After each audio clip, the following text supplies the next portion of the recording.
Yeah, and I'll say, your video has been muted in certain countries due to copyright law. Yeah. Mute this one. All right.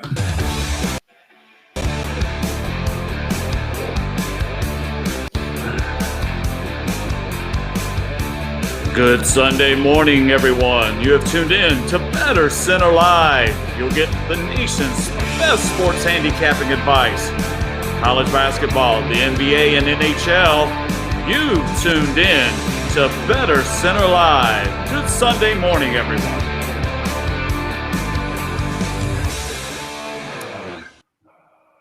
Hey, there he is. Gotta welcome everybody with a little wake and bake.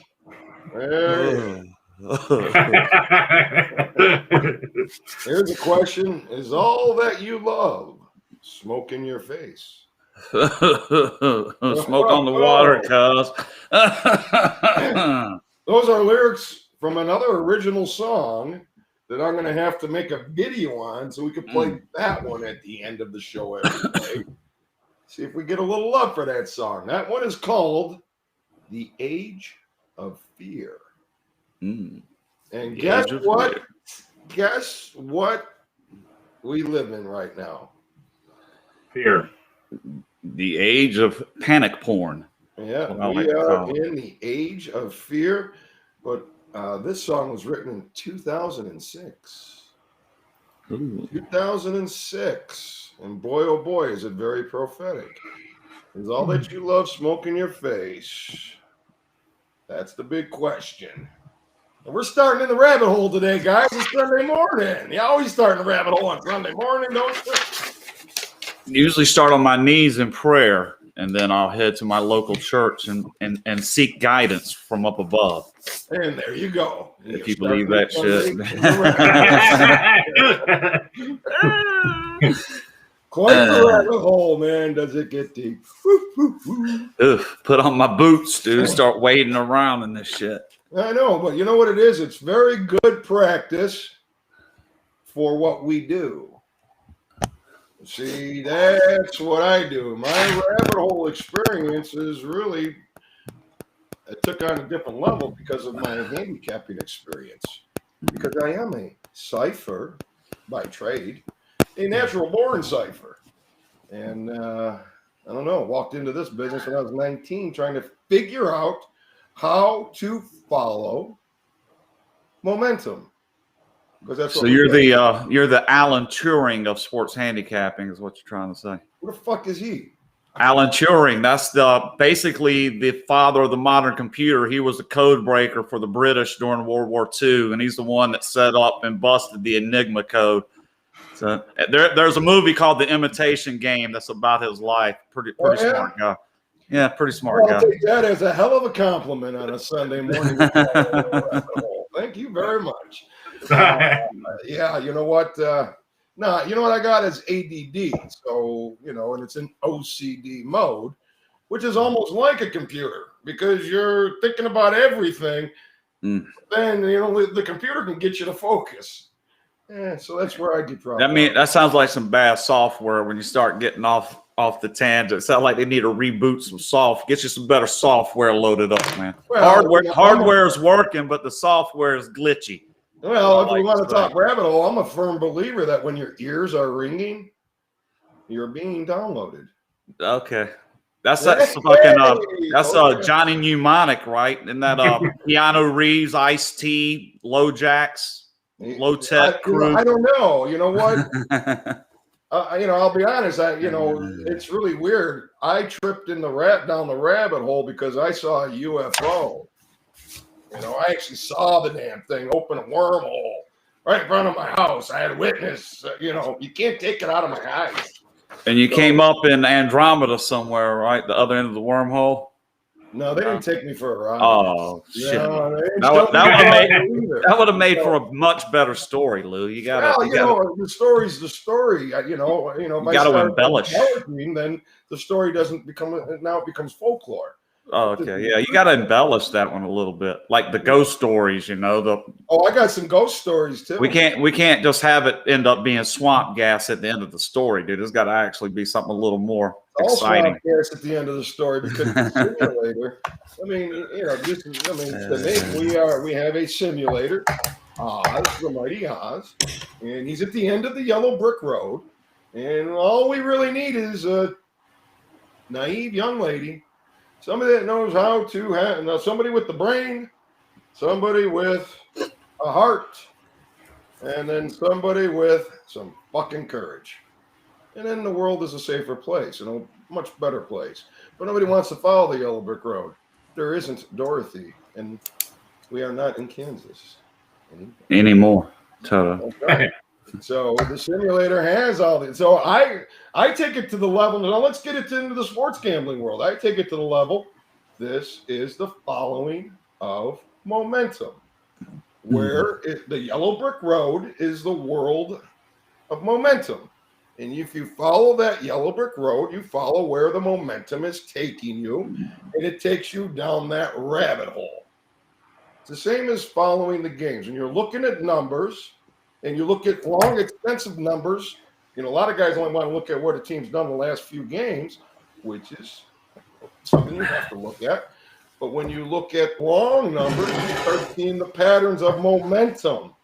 And those patterns of momentum will help you in live action all day long. But that's what gambling is. You're following the momentum. Who has the energy in this matchup here today? That's how I married the two. So, yikes. Well, you know what? All you're doing is you're ciphering. You're sitting down and figuring the momentum out. Man, I'm going to have to break out my surfboard here pretty soon, dude. Oh, yeah, brother. Oh, yeah, we can hang out for a long time out there and talk this shit. I'll bring the fucking telescope, too. Oh, God. All right.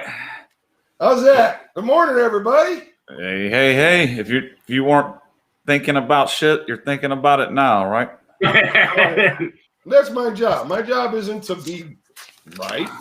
It's to guide you in the right direction. Nobody's going to be right at the end of the day, no, 100%. You're trying to guide yourself in the right direction. That's what I do with the games. That's what I do with the stats. That's what I do with life. You do not get an answer. Everything is a gamble, and you have to take the probability because that's where we're at. That is where we're at with everything. What is probably going to happen? And when you live like that, you're going to be wrong a lot. But you're still going to be right a lot more than you're wrong and on important things. That's my opinion. I just got out of the garage. That makes me want to load up the Harletrain Platinum Flower. You're trying to do your Tony Gulledge impression this morning. Weed and winners. All right, we've done our weed. Let's get to the winners. Yeah, weed and winners, baby. Fuck, are you on fire, baby? Yeah, Chumley's doing really good, man. Fuck, yes. He's got as red hot as that hat and tie, baby. Bring it. It's been good run, and thanks, Brad. Brad's been following my plays, and it's Brad's birthday today. Happy 53rd birthday, Brad. He just happy birthday, Brad. Let's get you his 11th 300th game the other night, so congratulations on that. Now, let's get you some birthday winners today, huh? A little recap on yesterday. Won 5-1 in the college tournament. We hit the best bet. UC Santa Barbara. They almost pulled the upset. I think it's 4 or 5 days in a row with the college best bet.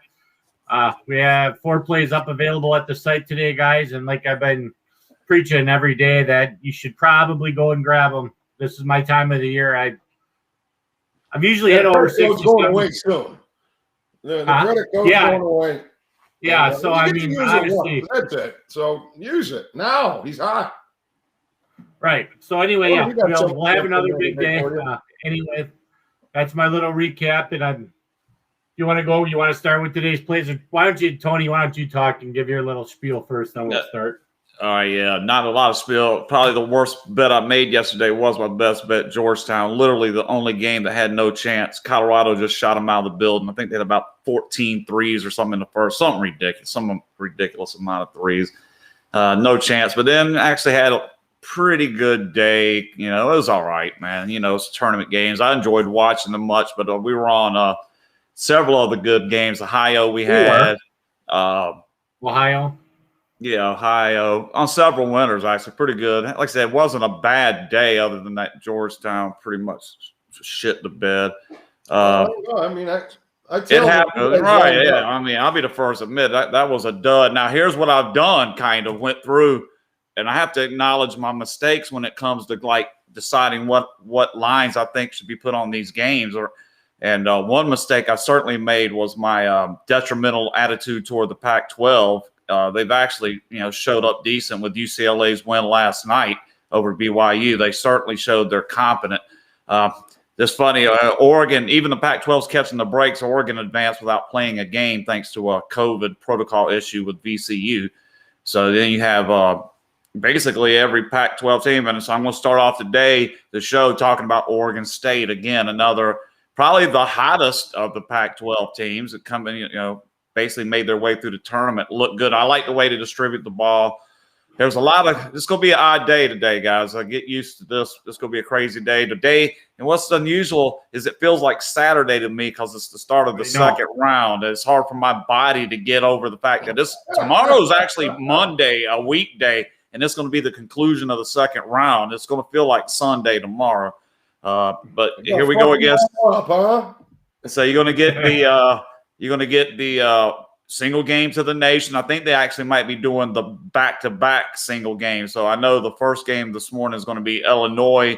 They always put a number one seed on display this first game, and that's no different today. It's going to be Illinois.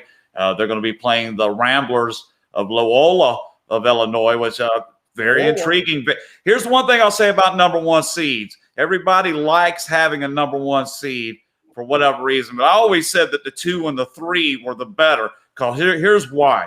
As a number one seed, no matter who wins the other games, the lowest seed you're going to see is a 9 seed because you play the winner of the 8-9 game. There's no possibility you're going to get a team worse than a 9 seed in the second game.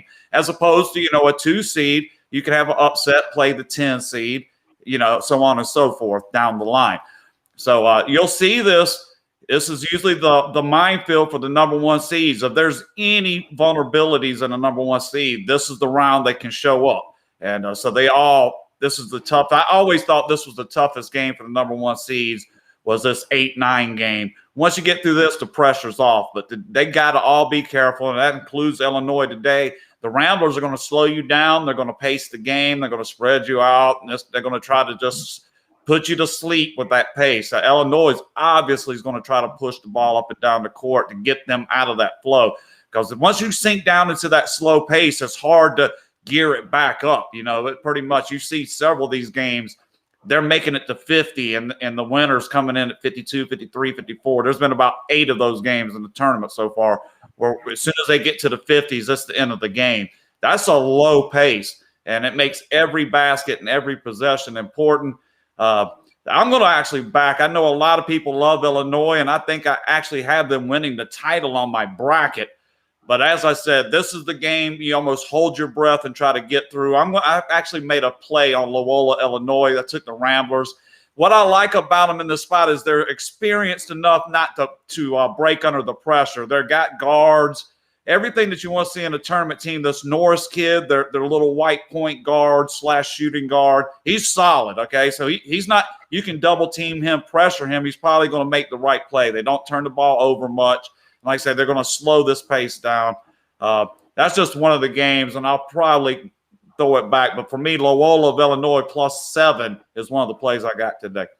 Tony and the Ramblers. Imagine that one. Rambling on the Ramblers. Imagine that. All right. See, there are no coincidences. You are in a simulation. How did you make the simulation outcome today? I don't know how to put this. What is the outcome today for you, Chumly, in the simulator? What does the simulator got for a winner today? Well, I'm going to have to agree with him somewhat. Like I said, my top tier plays, I'll give out one of them, which is Loyola Chicago. We're getting a lot of public love on Illinois. Well, that's going to happen with the number one seed. Number one seed, I agree. That's going to happen. So that's part you kind of don't worry about a whole lot. Then you go into your next tier and you break it down. Biggest problem that Loyola Chicago is going to have is if they can't stop that Cockburn guy, which He's a beast. He's one of the premier big men in the country. They're going to have to pack it in. Obviously, they're going to have to sag in on him. Yeah. So they're going to have to sag in, and then they're going to hope that Illinois misses some shots because they're going to get some 3-point looks. It's just the way it is. Now, when I broke the game down, the one thing about Loyola Chicago is Tony had mentioned it. They don't turn the ball over. They run their offense, and they get good looks. This is going to be another no-brainer scenario, but it's if they have two guards that shoot the ball real well. If they hit their shots, they slow it down, and they don't get killed down below, they have a chance for the upset. Do I think they're going to upset them? No. Do I think they're going to stay within 7? Yes. I had the game at around 4 points, so I look forward to staying in the game just based on experience, guard play, and they'll have to double up down low, and then they're going to have to. This happens all the time. They're going to have to hope that Illinois isn't red hot. If Illinois is hot and they're hitting the outside shots, they could get blown. If this game gets out of the 60s, they're done. If it gets to some team has 70, they're roasted. This game has to stay in the 60s and down for them to be in it. Without a doubt.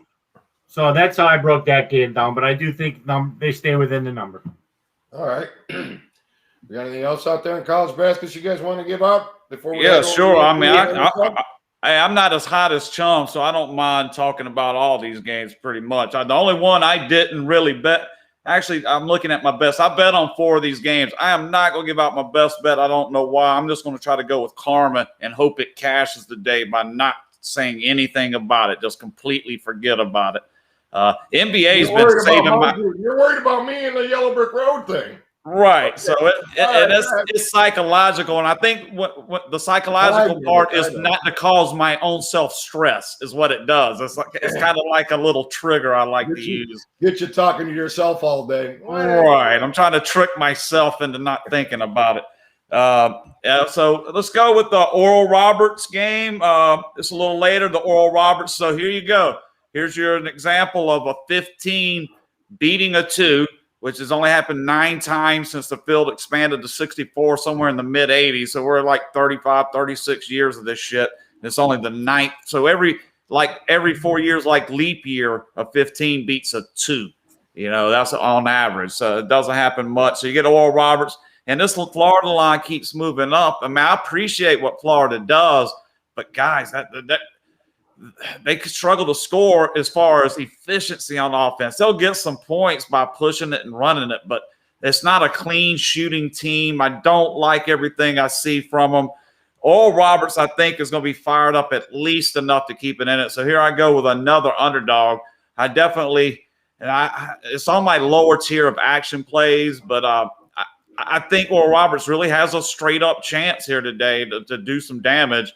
And I'm certainly going to take the 8 points. I think Florida, this is asking way too much. They basically are telling you Florida's going to win by double digits, to get past this number. And unless Oral Roberts collapses, and they looked a little too clean.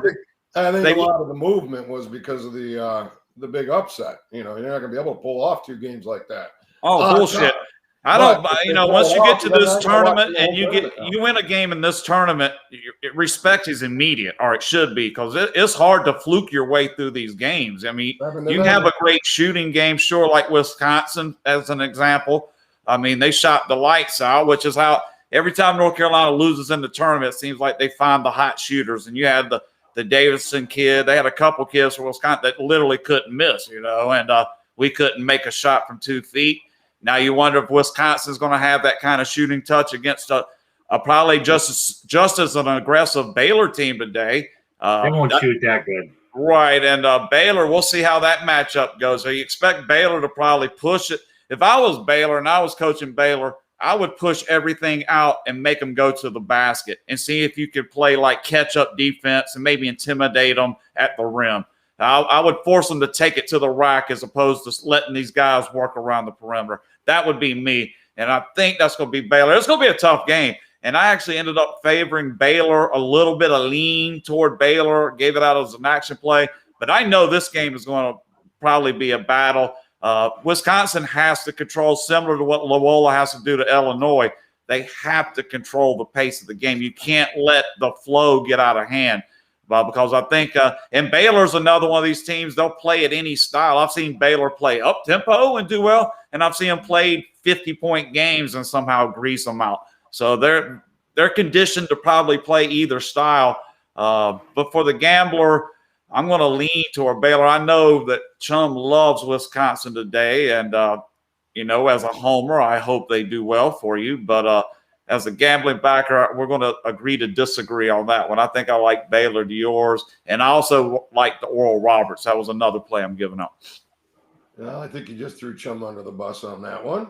Well, no. That's all right. No, we can give it out on here. The game. They was reserving that one. Oh, he was reserving? Well, I thought that was like everybody knew. My fault. I thought he put it up, posted it with his hat. I thought it was the giveaway with the hat and the tie, man. No, you know what? I don't, people give me a little shit, but I bet against my hometown teams all the time. As you can see, I went against the Packers and that. I break the games down, and whatever it tells me, it tells me. So, yeah, I will. As long as we got that. The only thing you're missing is the Coaches for Cancer ribbon on your shoe or something, dude. So I can't show you those. I got my slippers on. So you could be like a coach walking the sidelines and shit over here. From the tie down. But anyway, yeah, I'll give out one more play then. We got the Badgers. I'll give out. That is my best bet today. Then I gave out Loyola Chicago. I play a lot of dogs, but one favorite I like today is going to be Houston against Rutgers. I don't think Rutgers has the horses to stay with Houston today. I think they'll get down early, and they're going to be playing catch up, and it'll end up probably. This will be one of your blowouts today. I look for Houston to take care of Rutgers easily by 10+ points. So looks like we got a lot of dogs for our round robin ticket today. Yeah, you could probably just take them all, dude. I damn near say just take them all. All right. I mean, whatever. This is the toughest round for the favorites, man. It always seems to be the second round. People, and now you have to see which one of these Cinderellas. Like you had the Oral Roberts, Abilene Christian. A lot of times, the pressure's off of them, and the pressure's going to be on the higher seeded team always at this point. Right. I'm going to leave off. Somebody was $1.10. Was probably Arkansas game. Yeah, Arkansas. So I'm going to leave them off. We got 7 teams. By the way, guys, we're down to $240.30. We need to. We need to hit one. We're at 500, guys. No, that's not bad. We just got to hit one, dude. What do we want? We got to 500 basically on one bet. Yeah, I mean, we hit 7 out of 8 dogs once. So, right. So there you go. I mean, maybe this is the day. Okay. We got 23.56 on this one. Okay. For cost us $12. So we're down to $228.30. I like it. All right.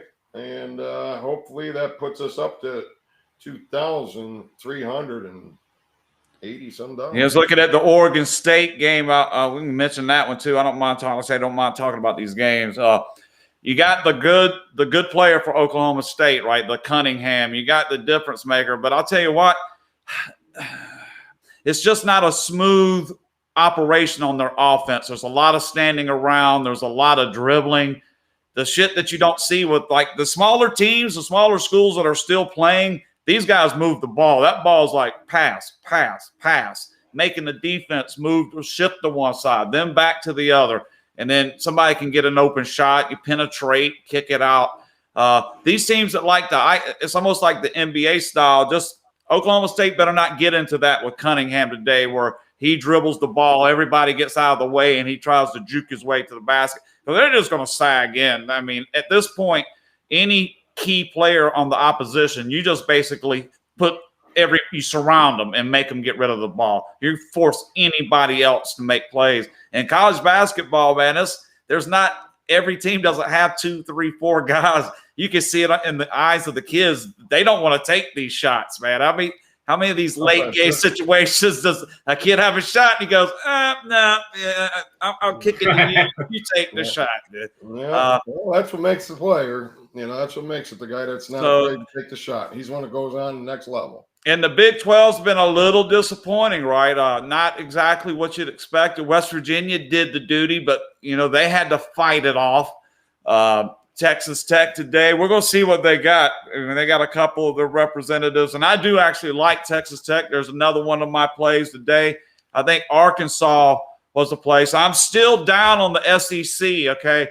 But I'm increasing my outlook for the Pac-12. So I basically went through and put a bucket on every Pac-12 team. So I added 2 points basically to every team now for the Pac-12 because I underestimated their league efficiency, you know, for these teams that are in the tournament. They're playing a little better than I thought they were going to play. And I'll be honest, UCLA's kind of not played great teams, you know, Michigan State, BYU, but damn good enough to see if they can defensively grind it out like they've done. That's what impressed me the most. And obviously their coach has brought that with him, Mick Cronin, coach at Cincinnati. So he's got that in his blood, the hard-nosed defensive style. You know, seeing that on the West Coast definitely is not. It's kind of unusual to see a coach that has that philosophy of hard-nosed man-to-man defense as much as important as the offense. So I'll give UCLA a little credit for that. That was a nice gutsy win, and they took out what had been, I thought, a reasonably solid BYU team. They just got bitch slapped pretty much the whole game. You done? Yeah, man. I'm looking at you guys trying to. You might have went for about 4 or 5 minutes right there. I don't think so, man. Come on. But I'm just trying to give it out, man. I mean, it's the NBA, guys. NBA, sure. That's where I've been hot, man. Actually, best bets on the season. To the NBA right now, Tony. Take a breather. All right. Oxygen. Send him the oxygen. There you go. Here's what I gotta say. Pump it up. All right, go ahead. The Houston Rockets have lost 18 games in a row. I'm not gonna back the streak. I'm not gonna do the NAJ theory where today they have to win. How is it not the greatest fucking play of the day? If I get fooled, I'm fooled. So I'll take the Oklahoma City Thunder, a team that isn't as bad as a lot of the other NBA teams, as a dog to get it done in Houston. I just a home dog, and they do well on Sundays. Yeah, money line, baby.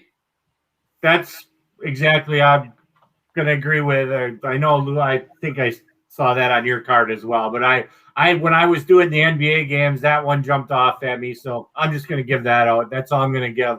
Take them to win straight up today. And I mean, the Rockets are a disaster. I mean, honestly, and I won. It's hard to lose 19 straight games. That takes a little bit of. It is, but I mean, they'll probably get a point favorite. So I can sit down and say this is the biggest sucker bet ever. I just avoided it. It looked bad. Something smells bad, right? It totally smells terrible. But I don't care how bad it smells. You're not giving me enough reason to go out there and bet that. Oh, I would never bet Houston with your money, my money, anybody's money. Yeah. But I'm not exactly like dancing in the street to go bet on OKC. I mean, I understand. The game out, right? You're probably saying, "What the?" I understand the mentality of betting against Houston for damn sure. I've lost games before. I don't over bet it, but to me, no, me neither. But I'm just saying it's something I'm going to back today. Absolutely, I can't see how I can't. I mean, and I say it going in. It smells, and if I get screwed, it's because something's fishy. But I don't bet because something's fishy. Bet against because I usually just walk away. When something smells bad, I usually just keep on walking. You know, I agree. Usually I'll do. What is that? I got 4.5 points.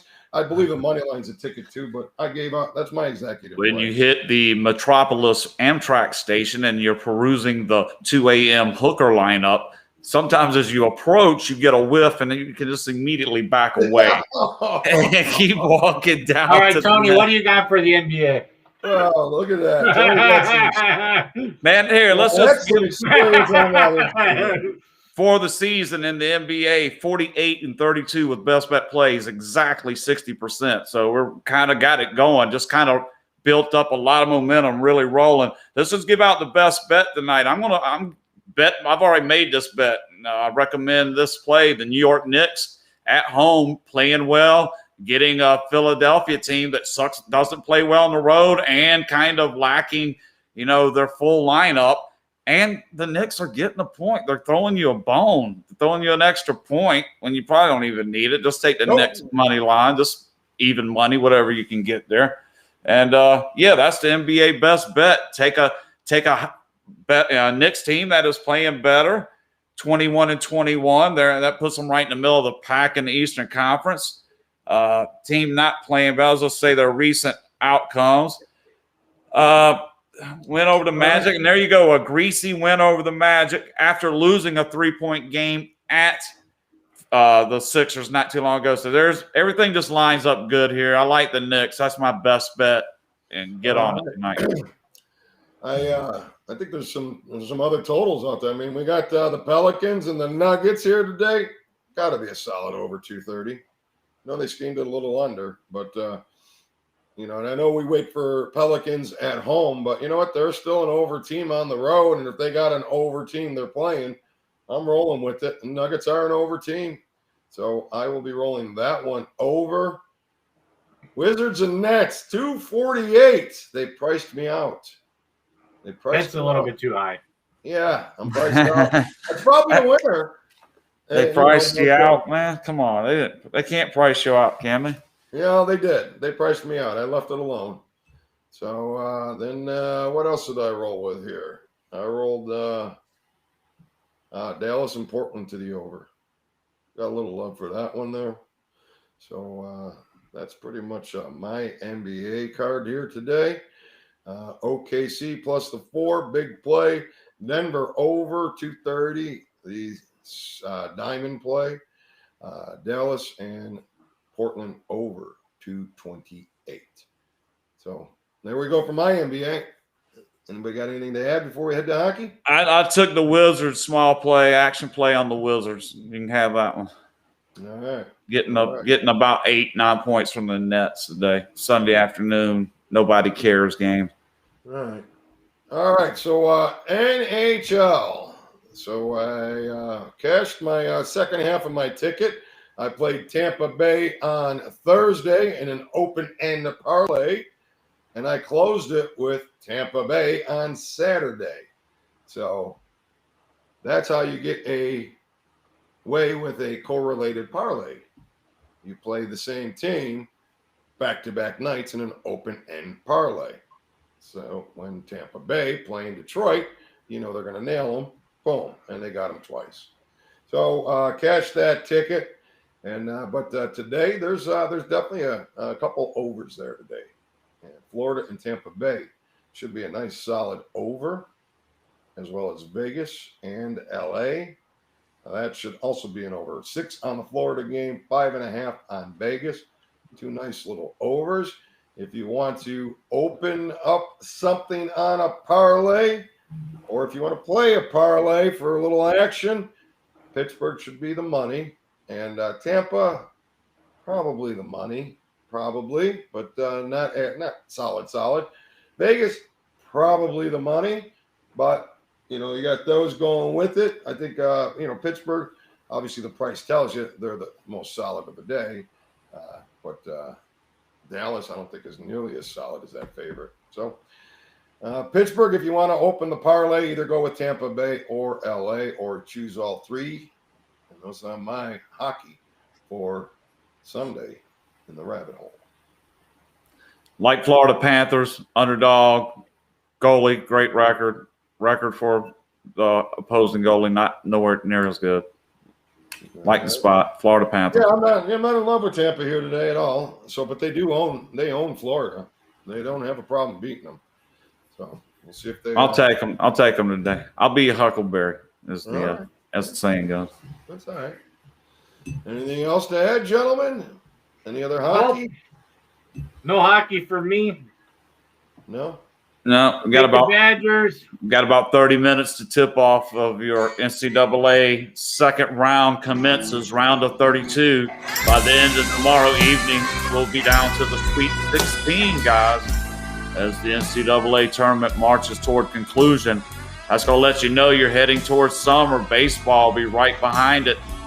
Let's go think April 1st, I believe, is going to be your opening day of Major League Baseball. So we're less than 2 weeks from that event. I will say this. When I got documented 20 years ago or so, or over 20 years ago by HBO Sports, I gave them 500 picks over 5 months. We made $50,000.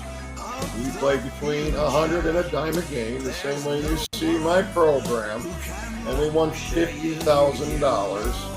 So if you go to my profile, you'll see my record on BettorCenter.com, and you'll see us throughout baseball season.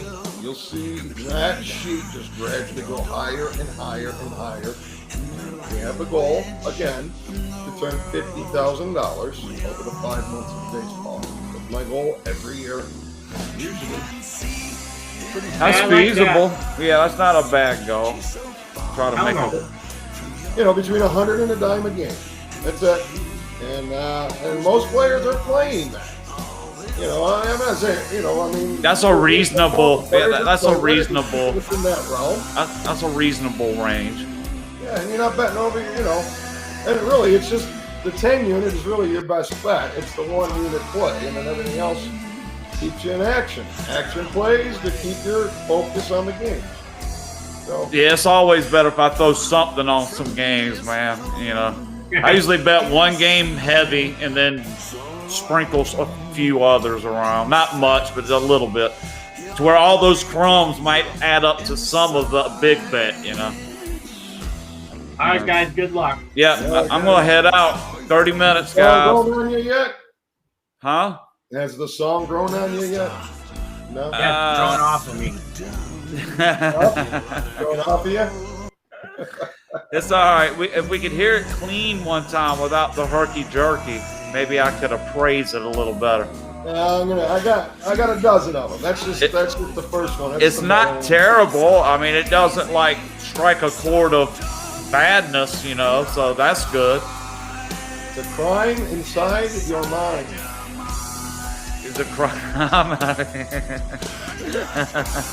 Find your way, brother.